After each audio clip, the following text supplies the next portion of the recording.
ഞാൻ തൊഴിലെത്തി royal customers കാവന്. ഇന്ന് നമ്മൾ ഒരുപാട് ആൾക്കാർ ചോദിക്കുന്ന ചോദ്യമാണ് റോയൽ എൻഫീൽഡ് പുതിയതായിട്ട് എടുക്കുമ്പോൾ എന്താ യൂസ്ഡ് മാർക്കറ്റിൽ നിന്ന് വണ്ടി എടുക്കുമ്പോൾ എന്താണ് ശ്രദ്ധിക്കേണ്ടതെന്നും അത് എടുത്തതിന് ശേഷം എന്താണ് നമ്മൾ ചെയ്യേണ്ട കാര്യങ്ങൾ, എന്തൊക്കെ സർവീസാണ് മെയിനായിട്ട് ചെയ്യേണ്ടത്, അർജന്റായിട്ട് ചെയ്യേണ്ട കാര്യങ്ങൾ, നിർബന്ധമായിട്ട് ചെയ്യേണ്ട കാര്യങ്ങൾ, ഫോളോ ചെയ്യേണ്ട കാര്യങ്ങളാണ് നമ്മൾ പറയുന്നത്. ആ വീഡിയോ അവസാനം കണ്ടു കഴിഞ്ഞാൽ യൂസ്ഫുൾ ആയിരിക്കും. ഫസ്റ്റ് നമ്മൾ വണ്ടി എടുക്കാൻ പോകുന്ന സമയത്ത് നമ്മൾ ശ്രദ്ധിക്കേണ്ടത് വണ്ടി സ്റ്റാർട്ട് ചെയ്ത് നോക്കുക. എല്ലാവരും ചെയ്യുന്ന വണ്ടി സ്റ്റാർട്ട് ചെയ്ത് നോക്കാന്നുള്ളത്.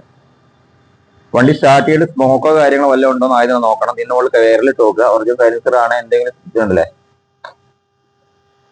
ഇങ്ങനെ സ്മോക്ക് കാണുക, അതായത് കരി വല്ലതും കാണുന്നുണ്ടെങ്കിൽ സ്മോക്ക് ഉണ്ട് എന്ന് മനസ്സിലാക്കാൻ നമുക്ക്. അതെല്ലാം ക്ലീൻ ആയിട്ട് കാണാവുന്നെങ്കിൽ ഓക്കെയാണ്. ഇത് സ്മോക്ക് ഉണ്ട് വണ്ടിക്ക്, ചെറിയൊരു സ്മോക്ക് ഉണ്ട് വണ്ടിക്ക്. പിന്നെ ചെയ്യേണ്ടത് അടുത്തത് ഓക്കെയാണ്, സ്മോക്ക് ഇല്ല, ഓക്കെ ആണെന്ന് വണ്ടി സ്റ്റാർട്ട് ചെയ്യാം. വണ്ടി സ്റ്റാർട്ട് ചെയ്തിട്ട് ത്രോട്ടിൽ വിട്ട് കൊടുത്തു നോക്കുക. റേസ് ആക്കണം, ത്രോട്ടിൽ കൊടുക്കുന്നത് ഇങ്ങനെ വിട്ട് റേസ് ഓപ്പൺ ആക്കി വിട്ട് കൊടുക്കുക. അപ്പോൾ സമയത്ത് എഞ്ചിനിൽ നിന്ന് വല്ല ഇടിക്കുന്ന സൗണ്ട് വല്ല വരുന്നുണ്ടെങ്കിൽ അത് ക്രാങ്കിന്റെ നോയ്സ് ആണ്. ഇനി അതല്ല, നിങ്ങൾ ആ സമയത്ത് ശബ്ദം വരുന്നില്ല, ഓക്കെ റണ്ണിങ്ങിലാണ്, ചെറിയൊരു കയറ്റം വന്ന് കുറച്ച് കിലോമീറ്റർ ഓട്ടി നോക്കുക. ഓട്ടിയൊരു കയറ്റം ഒന്ന് വലിപ്പിച്ച് നോക്കുക, ചെറിയ കയറ്റം കൊണ്ട് വലിപ്പിച്ച് നോക്കുക. വലിക്കുന്ന സമയത്ത് എഞ്ചിനിൽ നിന്ന് വേറെ ഇടി വരുന്നുണ്ടെങ്കിൽ ക്രാങ്കിന്റെ നോയ്സ് ആയിരിക്കും. അപ്പോൾ ആ ഒരു കാര്യം ശ്രദ്ധിക്കുക. പിന്നെ ടാപ്പറ്റ് നോയ്സ് പറഞ്ഞാൽ നോർമലായിട്ട് ചെറിയ വണ്ടികൾ നല്ല സൈലന്റ് ആയിരിക്കും, ചില വണ്ടി ചെറിയ രീതിയിൽ സൗണ്ട് ഉണ്ടാവും. അത് ഒന്ന് നോക്കിയതിന് ശേഷം മാത്രം എടുക്കുക കേട്ടോ. ചെറിയ വണ്ടി ചെറിയൊരു ഹൈഡ്രോളിക് നോയ്സ് അല്ല, മൊത്തത്തിലൊരു ശബ്ദം ഉണ്ടാവും, ചെറിയൊരു ശബ്ദം ഉണ്ട് യൂസ് ഈ വണ്ടികൾക്ക്. അത് അബ്നോർമൽ ആയിട്ട് തോന്നുകയാണോ ഒന്ന് ചെക്ക് ചെയ്യുക. ടാപ്പറ്റ് നോയ്സ് ആണോ അല്ല ക്യാം ആണോ എന്നുള്ളതും ചെക്ക് ചെയ്യുക. അത് വർക്ക്ഷോപ്പ് കൊണ്ട് ചെക്ക് ചെയ്താൽ തന്നെ കറക്റ്റ് അറിയുള്ളൂ. നാളെ അറിയുന്ന വർക്ക്ഷോപ്പ് കൊണ്ട് കറക്റ്റ് ആയിട്ട് പറഞ്ഞുതരാൻ പറ്റും. അതാണ് അടുത്ത് ചെയ്യാനുള്ളത്. അപ്പൊ എഞ്ചിന്റെ ആ സംഗതി അതാണ് നമുക്ക് ചെയ്യാനുള്ളത്. സ്മോക്ക് നോക്കുക, അതേമാതിരി ക്രാങ്കിൻ നോയ്സ് നോക്കുക. പിന്നെ രണ്ടാമത് നമ്മൾ യൂസ് ചെയ്യുന്ന വണ്ടികൾക്ക് ഉണ്ടാകുന്ന വലിയൊരു വിഷയമാണ്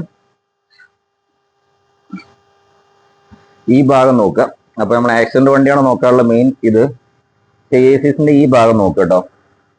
അപ്പൊ ഈ ജോയിന്റ് ശരിക്കും നോക്കി കഴിഞ്ഞാൽ അണീവനായിട്ട് വല്ലതും കാണാൻ വല്ല ഡെന്റോ അല്ലെങ്കിൽ കുട്ടിയിട്ട് പെയിന്റ് അടിച്ച മാതിരി എന്തെങ്കിലും ഫീൽ ചെയ്യണമെന്നുണ്ടെങ്കിൽ ഇത് കറക്റ്റ് ആണ് റൗണ്ട് ഷേപ്പിൽ തന്നെ ഉണ്ടാവും. ആ ഷേപ്പ് മാറിയിട്ട് എന്തോ കാണുന്നുണ്ടെങ്കിൽ ഇങ്ങനെ വണ്ടി ഒഴിവാക്കണം. കാരണം നമ്മൾ ചേസ് ബെൻഡ് അടിച്ച് നൂർത്തിയാലും അത് പിന്നെ ചെറിയൊരു ക്രാഷിന്റെ ടൈമിൽ അപ്പം ബെൻഡ് ആവും. കാരണം നമ്മളിത് ചൂടാക്കി നൂർത്തുന്ന ആൾക്കാരുടെ ടെമ്പർ ചെയ്യൽ വളരെ കുറവാണ്. നമ്മൾ ടെമ്പർ ചെയ്യാത്തത് കൊണ്ട് തന്നെ നമ്മൾ ചേസ് നമ്മൾ ഇൻഡസ്ട്രിയിൽ കൊടുത്ത് നിർത്തി കഴിഞ്ഞാലും അത് ചെറിയൊരു ക്രാഷ്, ചെറിയൊരു വണ്ടി സ്പ്ലെൻഡറിനൊക്കെ ഇടിച്ചാൽ മതിയാവും, ആ വണ്ടിന്റെ ചേസ് പിന്നെ ബെൻഡ് ആവും. അപ്പൊ അങ്ങനെയുള്ള കാര്യങ്ങൾ ചില വണ്ടികൾ കറക്റ്റായിട്ട് ചേസസ് മാറ്റിയിട്ട് നമ്മൾ ചെയ്യുന്ന വണ്ടികളുണ്ട്, അതാണ് ഓക്കെയാണ്. പക്ഷെ ഇങ്ങനെ ഇവിടെ അണീവനായിട്ട് വല്ല കാണുന്നുണ്ടെങ്കിൽ ആ വണ്ടി ഒഴിവാക്കുക. പിന്നെ വരുന്ന ഒരു ക്രാക്കാണ് ഈ ഭാഗം, സൈഡ് സ്റ്റാൻഡിന്റെ ഈ ഭാഗം കേട്ടോ. സൈഡ് സ്റ്റാൻഡിന്റെ ഈ ഭാഗം പൊട്ടുന്ന ഒരു ഇതുണ്ട്. അതായത് സൈഡ് സ്റ്റാൻഡിൽ വെച്ച് വണ്ടി തിരിച്ചൊക്കെ ചെയ്യുന്ന ആളുകൾക്കാണ് ഈ സാധനം സൈഡ് സ്റ്റാൻഡിൽ ഓടി വരുന്ന ഭാഗം ഇവിടെ പൊതുവെ ക്രാക്ക് ആവുന്ന ഒരു സ്വഭാവം പൊതുവെ കണ്ടുവരാറുണ്ട്. അപ്പൊ ഈ ഒരു ഭാഗം നല്ലോണം ശ്രദ്ധിക്കുക.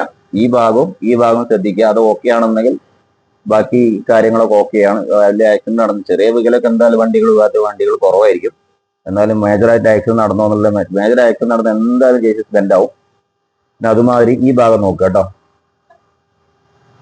ഇവിടെ സ്റ്റോപ്പർ കിടക്കുന്നുണ്ട്.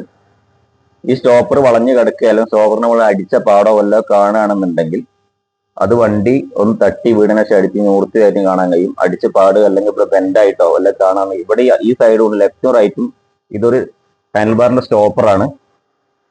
ഈ സ്റ്റോപ്പർ ഒന്ന് ശ്രദ്ധിക്കുക. ഈ സ്റ്റോപ്പർ ഓക്കെ ആണ്, കറക്റ്റ് പ്ലെയിൻ ആയിട്ട് കമ്പനിയുമായി തന്നെ ഫിറ്റിംഗ് പെയിന്റിങ് കറക്റ്റ് ആയിട്ടുണ്ടെന്നുണ്ടെങ്കിൽ ഓക്കെയാണ്, ആക്സിഡന്റ് നടന്നിട്ടുണ്ടാവില്ല. പിന്നെ ചെയ്യാനുള്ള ഫ്രണ്ട് ഡിസ്ക് ബ്രേക്ക് ആണെന്നുണ്ടെങ്കിൽ, അപ്പൊ ഫ്രണ്ട് ഡിസ്ക് ബ്രേക്കിന് മെയിൻ പറഞ്ഞ വിഷയമാണ് റോട്ടർ ബെൻഡ് ആവുക എന്നുള്ളത്. അപ്പൊ ഇതൊക്കെ ജാമായിട്ട് ഓടുന്ന വണ്ടികളാണ്. ബ്രേക്ക് പിടിക്കുന്ന നമുക്ക് റോട്ടർ ബെൻഡ് ആവും. അപ്പൊ ബെൻഡ് ആവുന്ന സമയത്ത് നമ്മൾ എപ്പോഴും ബ്രേക്ക് അപ്ലൈ ചെയ്ത് കൊടുക്കുക. വണ്ടി ഓടുന്ന സമയത്ത് ഓടിച്ചു നോക്കുക. ഓടിച്ച് നോക്കിയതിന് ശേഷം ബ്രേക്കും ജസ്റ്റ് അപ്ലൈ ചെയ്യാൻ. വണ്ടി ഇടിക്കുന്നുണ്ടെങ്കിൽ അത് ചാടിയാണ് വണ്ടി പോകുന്നുണ്ടെങ്കിൽ ഡിസ്കിന്റെ റോട്ടർ ബെൻഡ് ആയിരിക്കും.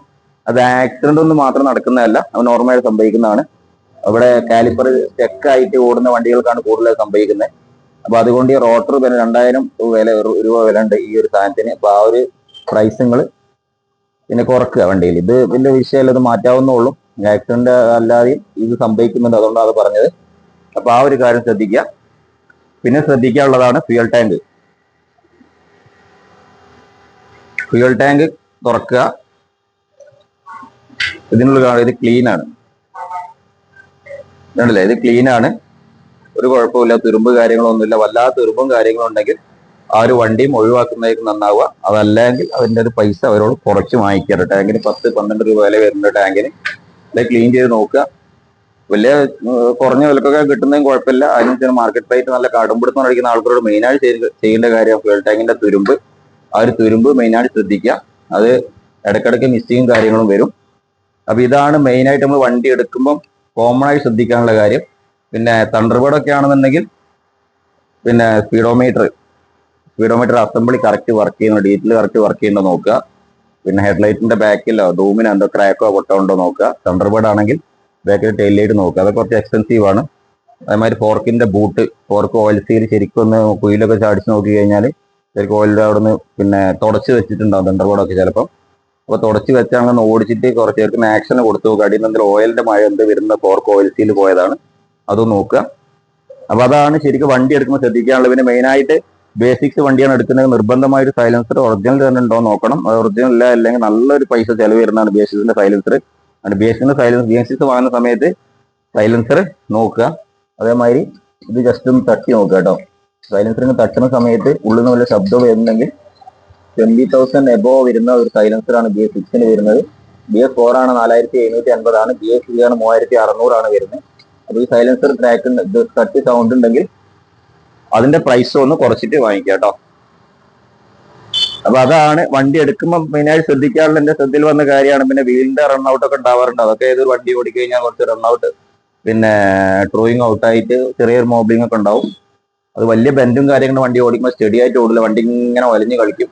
അപ്പം അത് തട്ടി ആക്സിഡന്റ് അല്ലാതെ വന്നതാണെന്ന് ചെറിയ കുഴിച്ചാടി ഇങ്ങനെ സംഭവിക്കാറുണ്ട്. അതുകൊണ്ട് പിന്നെ അത് വലിയൊരു പ്രശ്നമാക്കി എടുക്കേണ്ട, റെഡിയാക്കി എടുക്കാവുന്നേ ഉള്ളൂ.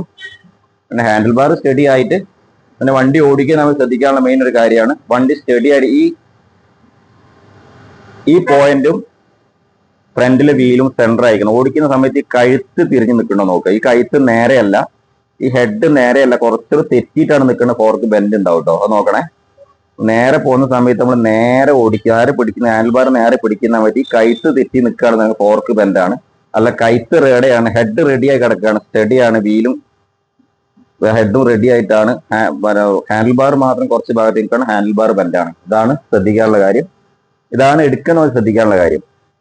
പിന്നെ എടുത്തതിന് ശേഷം നമ്മൾ മെയിനായിട്ട് ഇവർ പറഞ്ഞാൽ ഓയിൽ നമ്മൾ ചേഞ്ച് ചെയ്തിട്ടുണ്ട്, കുറച്ച് പിന്നെ ഓടിയിട്ടുള്ളൂ, കുറച്ച് മുമ്പ് ചേഞ്ച് ചെയ്തിട്ടുള്ളൂ എന്ന് പറയുകയാണെന്നെങ്കിലും കൂടെ നിങ്ങൾ ഓയിൽ ഒന്ന് ചേഞ്ച് ചെയ്യുക. നിർബന്ധമായിട്ടും ഓയിൽ ചേഞ്ച് ചെയ്യുക, ഓയിൽ ഫിൽട്ടർ ചേഞ്ച് ചെയ്യുക, ഓയിൽ ഫിൽട്ടർ ചേഞ്ച് ചെയ്യുക. എന്നിട്ട് നിങ്ങളൊരു പീരിയഡിക്കലായിട്ട് ഒരു 3000 കിലോമീറ്റർ ഓയിൽ ടോപ്പ് ചെയ്ത് 6000-7000 കിലോമീറ്റർ എന്തായാലും ഓയിൽ മാറ്റി കൊടുക്കുക. BS6 ആണെങ്കിലും കുറച്ച് ഓടി വണ്ടി അവർ 7000 കിലോമീറ്റർ ഓയിൽ മാറ്റി കൊടുക്കുക. 10000 കിലോമീറ്ററിൽ ഓടുന്ന വണ്ടി നമ്മൾ എഞ്ചിൻ അയക്കുന്ന സമയത്ത് ഓപ്പൺ ചെയ്യുന്നത് ഭയങ്കര ബ്ലാക്കിഷ് ആയിരിക്കും ഉള്ളിലുണ്ടാവുക. അപ്പോൾ ഈ 6000 കിലോമീറ്ററിൽ ഓടുന്ന വണ്ടികൾക്കാണ് നമുക്ക് ഏറ്റവും കൂടുതൽ 6000 കിലോമീറ്ററിൽ ഓയിൽ ചേഞ്ച് ചെയ്യുന്ന വണ്ടികൾ വളരെ നീറ്റ് ആയിരിക്കും എഞ്ചിൻ്റെ ഉള്ളിൽ. അതുകൊണ്ട് അതും ശ്രദ്ധിക്കുക. പിന്നെ ഓയിൽ ഫിൽട്ടർ മാറ്റുക. പിന്നെ ചെയിൻ സ്പോക്കറ്റ്, ചില ആളുകൾ പറയും ചെയിൻ സ്പോക്കറ്റ് ഇപ്പൊ മാറ്റിയിട്ടുള്ളൂ. അപ്പൊ നിങ്ങൾ ആദ്യം നോക്കേണ്ടത് ചെയിൻ സ്പോക്കറ്റ്, ചെയിൻ്റെ ലിങ്ക് പിടിച്ച് വലിച്ചു നോക്കുക കേട്ടോ. ഇവിടുത്തെ ലൂസ് അല്ല നോക്കേണ്ടത്, ഇവിടെ ലൂസ് ഉണ്ടാവും. ഇവിടെ 25-30 mm ലൂസ് വേണം ചെയിൻ, ഓവർ ടൈറ്റ് ഉണ്ടാകാൻ പാടില്ല. അപ്പൊ ഇവിടെ പ്ലേ ഉണ്ട്, വല്ലാതെ പ്ലേ ബാക്കോട്ട് ഇങ്ങനെ എടുക്കുന്നുണ്ടെങ്കിൽ ഇങ്ങനെ വലിച്ചിങ്ങനെ കയ്യിൽ നിന്ന് കിട്ടുന്നെങ്കിൽ ചെയിൻ സ്പോക്കറ്റ് മാറ്റാറായിട്ടുണ്ട്. ആ സ്പോക്കറ്റ് മാത്രം മാറ്റിയ വണ്ടിയായിരിക്കും. അതുകൊണ്ടാണ് ചെയിൻ ലിങ്ക് വലിഞ്ഞിട്ടുണ്ട്. അതുകൊണ്ട് ചെയിൻ സ്പോക്കറ്റിന്റെ ക്യാഷും കൂടെ നിങ്ങൾ അതിൽ നിന്ന് പിന്നെ കുറക്കാൻ ശ്രമിക്കുക കേട്ടോ. പിന്നെ ആക്ഷൻ ഷോക്കിന്റെ കാര്യം നോക്കുകയാണെന്നുണ്ടെങ്കിൽ ഇത് നല്ല ഹാർഡാണ്. ഇതിങ്ങനെ അമർത്തുന്ന സമയത്ത്, പ്രസ് ചെയ്യുന്ന സമയത്ത് വല്ലാതെ ഓവർ ആക്ഷൻ ഉണ്ട് എന്നുണ്ടെങ്കിലും ഷോക്ക് അബ്സർ കംപ്ലൈന്റ് ആണ് കേട്ടോ. ഇത് കണ്ടില്ലേ, ഇതിപ്പോ ഓക്കെ ആണ്. പക്ഷെ ഇത് വല്ലാതെ ആക്ഷൻ കൂടുതലായിട്ട് ഫീൽ ചെയ്യുന്നുണ്ടെങ്കിൽ ഷോക്ക് അബ്സർ കംപ്ലൈന്റ് ആയിരിക്കും. അപ്പോൾ ഗ്യാസ് ഷോക്ക് ആണെന്നെങ്കിൽ ഇവിടെ ഓയിലോ കാര്യങ്ങളോ വല്ലതും ഉണ്ടോ എന്നുള്ളത് ശരിക്കും ഉള്ളിൽ തുടച്ചതിന് ശേഷം ഉള്ളിൽ റോഡിന്റെ മുകളിൽ ഓയിൽ ഉണ്ടോ നോക്കുക, കാണിച്ചു തരാം. അപ്പൊ ഇതാണ് വരിക. ഈ ഭാഗത്ത് നമുക്ക് ഓയിലിന്റെ മയോ വല്ല കാര്യങ്ങളോ ഒക്കെ ഉണ്ടോ നോക്കുക. രണ്ട് ഭാഗം ശരിക്കും നോക്കുക കേട്ടോ. അപ്പം ഞാൻ പറഞ്ഞു, അപ്പൊ ഈ കാര്യങ്ങൾ നമ്മൾ ഓയിൽ ചേഞ്ച് ചെയ്യുക, ഓയിലിന്റെ ഫിൽറ്റർ ചേഞ്ച് ചെയ്യുക, എയർ ഫിൽറ്റർ ചേഞ്ച് ചെയ്യുക. പിന്നെ ക്ലീൻ ആയിട്ട് നമ്മൾ കറക്റ്റ് ആയിട്ട് മെയിൻറ്റെയിൻ ചെയ്ത വണ്ടിയാണെന്ന് അറിയാൻ വേണ്ടി 2 ടിക്ക് നോക്കിയാൽ നിങ്ങൾ ചെയ്യുന്ന മെയിനായിട്ട്. ഒരു പറയും കറക്റ്റ് സർവീസ് ആണെന്നൊക്കെ പറഞ്ഞാൽ നിങ്ങൾ ജസ്റ്റ് എയർ ഫിൽറ്റർ നയിച്ചു നോക്കുക. കറക്റ്റ് സർവീസിൽ വേണ്ടി എപ്പോഴും എയർ ഫിൽറ്ററിന്റെ ബോക്സും ക്ലീൻ ആയിരിക്കും. ചെറിയ ഡസ്റ്റ്, ഇതിപ്പോ സർവീസിന് വന്ന വണ്ടിയാണ്, ചെറിയ ഡസ്റ്റും കാര്യങ്ങളും ഒക്കെ വല്ലാതെ പൊടി പിടിച്ച് അല്ലെങ്കിൽ എയർ ഫിൽറ്റർ ഒക്കെ ഭയങ്കര ഡസ്റ്റി ആണെങ്കിൽ അത് കറക്റ്റ് സർവീസ് ചെയ്യുന്ന വണ്ടിയല്ല. അതാണ് ഓക്കെ. പിന്നെ രണ്ടാമത് ഇവിടെ ഓയിലിന്റെ ഇൻസ്പെക്ഷൻ വിൻഡോ ഉണ്ട്. ഈ ഗ്ലാസ് നിങ്ങൾ സെൻട്രൽ സ്റ്റാൻഡ് ഇട്ടതിന് ശേഷം വണ്ടി സ്റ്റാർട്ട് ചെയ്യുക. സ്റ്റാർട്ട് ചെയ്തിട്ട് ഓയിൽ ലെവൽ നോക്കുക. സ്റ്റാർട്ട് ചെയ്ത് ത്രോട്ടിൽ കൊടുത്തതിന് ശേഷം സെൻട്രൽ സ്റ്റാൻഡ് ഇട്ട ശേഷം ഓയിൽ ലെവൽ നോക്കുക. ഓയിൽ ലെവൽ കറക്റ്റ് ഇതിൽ കാണുന്നുണ്ട് എങ്കിൽ ഓക്കെ, നല്ല ക്ലീൻ ചെയ്യുന്ന കറക്റ്റ് പീരിയോഡിക്കലായിട്ട് മെയിൻ ചെയ്യുന്ന വണ്ടിയാണ്. അതല്ല ഓയിൽ ലെവൽ കാണില്ല, കംപ്ലീറ്റ് ബ്ലാക്കിഷ് ആണെന്നെങ്കിൽ ഒരു കാര്യം മനസ്സിലാക്കുക, കറക്റ്റ് ഓയിൽ ചേഞ്ച് ചെയ്യുന്ന വണ്ടിയല്ല. കറക്റ്റ് ഓയിൽ ചേഞ്ചിന് വണ്ടി എപ്പോഴും നമ്മൾ ഓയിൽ ഈ ഒരു ഗേജ് ശരിക്കും കാണും കേട്ടോ. പിന്നെ രണ്ടാമത് ശ്രദ്ധിക്കാനുള്ള വല്ലാതെ വൃത്തി, ഓവറായിട്ട് വൃത്തി കാണുന്നുണ്ടെങ്കിലും അത് നോക്കണം. ചില വണ്ടികൾ ഇൻസ്പെക്ഷൻ വിൻഡോ ക്ലീൻ ചെയ്ത് കൊണ്ടുവച്ചായിരിക്കും. ഇൻസ്പെക്ഷൻ വിൻഡോ ക്ലീൻ ചെയ്തിട്ടായിരിക്കും വണ്ടി തരുന്നത്. ഒരു മീഡിയം ചെറിയ ഒരു ബ്രൗണിഷ് ആണ്, എന്നാൽ ഇൻസ്പെക്ഷൻ വിൻഡോയിൽ കാണുന്നുണ്ടെങ്കിൽ ഓക്കെ, അത് കറക്റ്റായി മെയിൻ ചെയ്യുന്ന വണ്ടിയാണ്. അപ്പൊ നിങ്ങൾ എടുത്തതിന് ശേഷം നിർബന്ധമായിട്ട് ഓയിൽ ചേഞ്ച് ചെയ്യുക, ഓയിൽ ഫിൽറ്റർ ചേഞ്ച് ചെയ്യുക, എയർ ഫിൽറ്റർ ചേഞ്ച് ചെയ്യുക. അത് നിർബന്ധമായിട്ടും ചെയ്യണം. പിന്നെ ബ്രേക്ക് ഷോ ഒക്കെ രണ്ടും ഉണ്ടെങ്കിൽ സൗണ്ട് ശബ്ദം ഉണ്ടെങ്കിൽ ബ്രേക്ക് ഷോ രണ്ടും മാറ്റുക. പിന്നെ എല്ലാവരോടും പ്രത്യേകിച്ച് പറയാനുള്ള ഒരു കാര്യം എന്താണെന്ന് വെച്ചാൽ, റോയൽ എൻഫീൽഡ് ഉപയോഗിക്കുന്ന ആൾ ഒരിക്കലും ബാക്ക് ബ്രേക്ക് മാത്രം അപ്ലൈ ചെയ്ത് ഓടരുത്. ഒരുപാട് ആൾക്കാർ നമ്മുടെ അടുത്ത് കംപ്ലൈന്റ് പറയുന്ന ബ്രേക്കിന് സൗണ്ട് എന്നുള്ളത്. ഇത്രയും വെയിറ്റ് ഉള്ള വണ്ടി ഓടിക്കുന്നതിനകത്ത് ബാക്കിലേക്ക് മാത്രം ബ്രേക്ക് അപ്ലൈ ചെയ്ത് കഴിഞ്ഞാൽ ആ ബ്രേക്ക് ഷൂ ഹാർഡായി ഹീറ്റായിട്ട് ബേണായി ഹാർഡായി പോകും. അപ്പൊ ഹാർഡാകുന്ന സമയത്ത് ബ്രേക്ക് പിന്നെ ശബ്ദമായി ഉണ്ടാവുക, ബ്രേക്ക് ചവിട്ടിയാൽ കിട്ടില്ല. അതുകൊണ്ട് എപ്പോഴും നമ്മൾ ബ്രേക്ക് ഫ്രണ്ടും ബ്രേക്കും സെയിം ടൈമിൽ അപ്ലൈ ചെയ്ത് പഠിക്കുക. നിങ്ങൾക്ക് ബ്രേക്ക് ഷൂ ഫ്രണ്ടും ബ്രേക്കും നല്ല ലൈഫ് കിട്ടും. പിന്നെ ചില ആളുകൾ കാണിക്കുന്നതാണ് ലോ കിലോമീറ്റർ നമ്മൾ വണ്ടി ചെറിയ കിലോമീറ്റർ ഓടിയിട്ടുള്ളൂ, 10,000 കിലോമീറ്റർ ഓടിയിട്ടുള്ളൂ, 16 കിലോമീറ്റർ ഓടിയിട്ടുള്ളൂ, അങ്ങനെ വണ്ടി മീറ്ററിൽ അങ്ങനെ കാണുന്നെങ്കിൽ 2 ടയറിന് മാനുഫാക്ചറിംഗ് ഡേറ്റ് നോക്കണം. അതിനോട് ടയറിന്റെ മുകളിൽ ഡേറ്റ് ഉണ്ടാവും. അത് ഞാൻ അടുത്ത വീഡിയോയിൽ കാണിച്ചു തരാം. അപ്പൊ തന്നെ രാത്രിയാണ് കാണിക്കാൻ പറ്റുന്നില്ല. 2 ടയറിന്റെ മുകളിലും നിങ്ങളുടെ വണ്ടി 2018 ആണ് 19 ആണ് എങ്കിൽ ഒരു 17 കിലോമീറ്റർ ചോടെയാണ് വണ്ടി ഓടിയതെങ്കിൽ ടയർ മാറ്റാറായിട്ടുണ്ടാവില്ല. അപ്പൊ അതുകൊണ്ട് 2 ടയറിന്റെ മുകളിലും ആ മാനുഫാക്ചറിംഗ് ഇയർ കറക്റ്റ് 2018 വണ്ടിയുടെ മുകളിൽ 2018 ടയറിനെ ഉണ്ടാവുള്ളൂ. അതുകൊണ്ട് ആ ടയർ 21, 22, 23 ആണെങ്കിൽ ഓക്കെ, ആ ടയർ മാറിയതാണ്. കിലോമീറ്റർ ഒരുപാട് മാസത്തേക്ക് വണ്ടി ഓടിയിട്ടുണ്ടാവുക.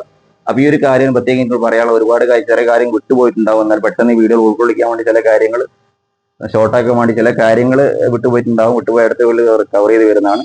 അടുത്ത വീഡിയോ കാണാം. Thanks for watching.